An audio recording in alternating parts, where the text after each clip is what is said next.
Tama 'yon. Tama 'yan.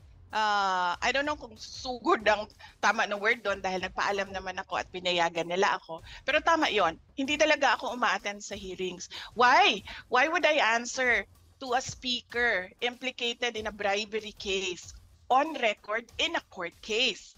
Utang sa aking husband ng 9 million dahil sa isang case.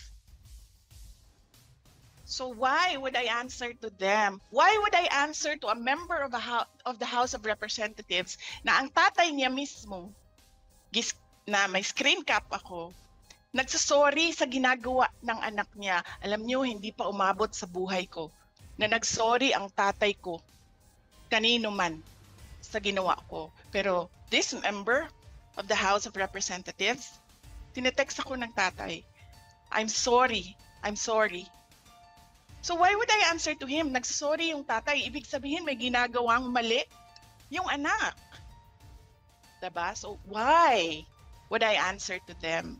I am here because of Yusek Lopez, and I will be here for Gina, for Lemuel, for Sunshine and Edward, and whoever magagaling sa Davao na ipapatawag nila.